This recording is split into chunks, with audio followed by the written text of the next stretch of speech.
नमस्कार दोस्तों, मैं हूँ राज शिकारी। आज मैं आपके लिए हेलबॉय 3 फिल्म लेके आया हूँ। ये इस सीरीज़ की तीसरी फिल्म है। हालांकि पिछली 2 फिल्म से इसमें बहुत कम रेफरेंस है, जिससे कि ये फिल्म अपने आप में ही एक अलग फिल्म बन जाती है। तो बिना किसी देरी के मैं इस फिल्म की शुरुआत करता हूँ। फिल्म की शुरुआत में हमें दिखाया जाता है कि 500 साल पहले इंग्लैंड में बहुत सारी बीमारियां फैल चुकी थी, जिससे बहुत सारे लोग मारे गए थे। ये बीमारियां एक्चुअली एक चुड़ैल के श्राप के चलते वहाँ पे फैली थी। उस चुड़ैल ने वहाँ पे बहुत आतंक फैला के रखा था, जिसको ख़त्म करने के लिए इंग्लैंड का राजा उससे बातचीत करने के लिए जाता है। तभी इंग्लैंड का राजा उस चुड़ैल पे हमला कर देता है। वहाँ पे हमें पता चलता है कि एक जो साथी चुड़ैल हुआ करती थी, उसने उस चुड़ैल को धोखा दे दिया था और इंग्लैंड के राजा को एक चमत्कारी तलवार पकड़ा दी थी, जिस तलवार से इंग्लैंड का राजा उस चुड़ैल के टुकड़े टुकड़े कर देता है। हालांकि चुड़ैल तो मरती नहीं है, वो जिंदा ही रहती है, मगर फिर भी उसे अलग अलग कर दिया जाता है। आगे हम देखते हैं कि उसका जो खून होता है वो एक पैर में चला जाता है और वो पैर उस खून को पी लेता है। तो इस पॉइंट को आप ध्यान में रखिएगा कि इस पैर ने चुड़ैल का सारा खून पी लिया था वहाँ पे। आगे हम देखते हैं कि चुड़ैल के अलग अलग टुकड़ों को, जैसे कि हाथ, पैर और सर को अलग अलग डिब्बों में बंद करके दुनिया के अलग अलग हिस्सों पे अलग अलग करके रख दिया जाता है। तो अब ये फिल्म का हिस्सा यहीं पे ख़त्म होता है।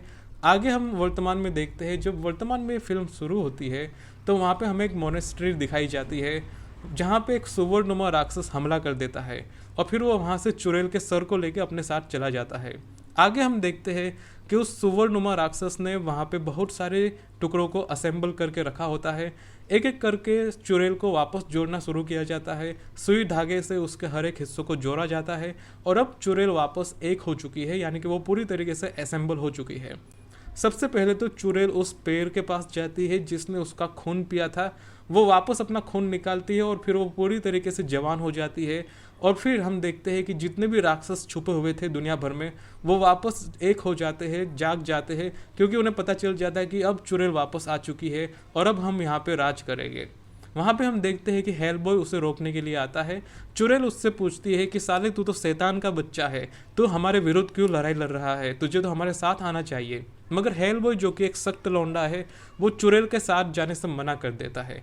ये सीन यहीं पे ख़त्म होता है। आगे हम देखते हैं कि चुड़ैल और हेलबॉय एक चर्च के अंदर मिल जाते हैं। चुड़ैल उसे फिर से ऑफर देती है, मगर हेलबॉय नहीं मानता, जिसके बाद चुड़ैल हेलबॉय को कुत्ते की तरह मारती है। आखिर में हम देखते हैं कि चर्च में एक तलवार पड़ी थी, जो कि वही पवित्र तलवार होती है जिससे चुड़ैल को पहले भी मारा गया था।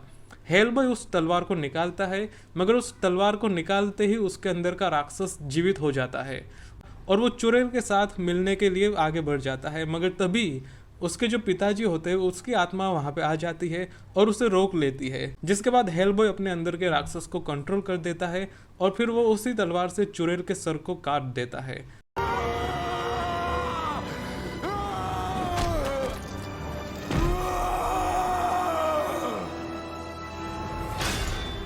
आगे हम देखते हैं कि जो चुड़ैल का सर होता है, हेलबॉय उस सर को पकड़ के उसे नर्क के अंदर डाल देता है, जिसके बाद धरती वापस सिल जाती है और ये फिल्म यहीं पे ख़त्म हो जाती है।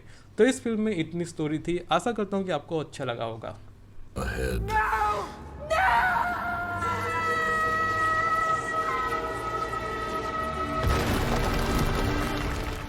देखा जाए तो इस फिल्म में पुरानी फिल्मों के ज़्यादातर रेफरेंस नहीं है। ये पूरी अलग ही फिल्म है अपने आप में।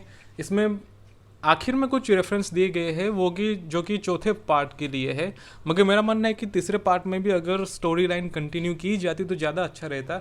इसमें एक पूरी अलग ही स्टोरी बनाई गई है, जो कि मेरा मानना है कि ऑडियंस को इतनी पसंद नहीं आई होगी और इसीलिए शायद वो ये इतनी हिट नहीं हुई है जितनी पुरानी फिल्में हुआ करती थी।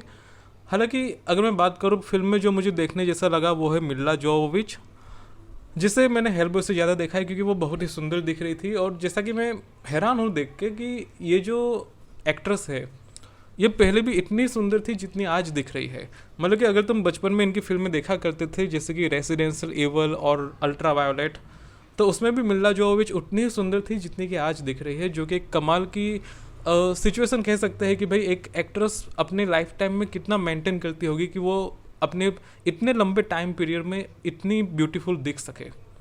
तो यही मुझे काफ़ी अच्छा लगा देखने में। तो फिल्म तो एवरेज है, मगर अगर तुम मिल्ला जोवोविच को देखना पसंद करते हो तो तुम्हें ज़रूर जाना चाहिए, क्योंकि उसकी एक्टिंग ज़बरदस्त है। बाकी हेलबॉय तो चल जाएगा, कोई बात नहीं। बाकी देखते हैं चौथा पार्ट कब आता है और अगर फिल्म अच्छी लगी हो, अगर तुम्हें एक्सप्रेशन अच्छी लगी हो तो जरूर सब्सक्राइब कर देना। अगर कुछ भी तुम्हें अच्छा लगा हो तो सब्सक्राइब कर देना। सो इट इज़ मी राज शिकारी साइनिंग ऑफ।